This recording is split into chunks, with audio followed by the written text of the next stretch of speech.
এই ফরেন্সিক এখানে আছে।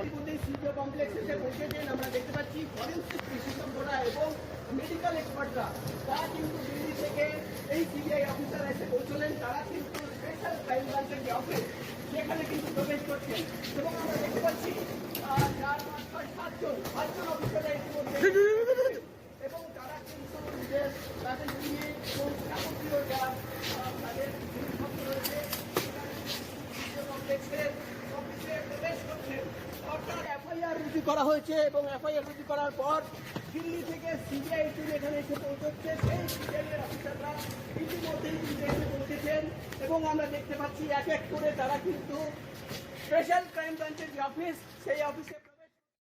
এবং আমরা গতকালই খবর পেয়েছিলাম যে দিল্লি থেকে মেডিকেল এক্সপার্টরা এবং ফরেন্সিক এক্সপার্টরা তারা কিন্তু আসবেন এবং ইতিমধ্যেই তারা এসে পৌঁছেছেন এবং আর কিন্তু প্রক্রিয়া শুরু হবে। এবং আমরা যেটা জানতে পারছি গতকাল সন্ধ্যেবেলা 103 নম্বর ধারায় খুনের মামলা রুজু করা হয়েছে। সিবিআই অফিসাররা স্পেশাল ক্রাইম ব্রাঞ্চের যে অফিস সিজিও কমপ্লেক্সে সেখানে এসে পৌঁছেছেন এবং তারা কিন্তু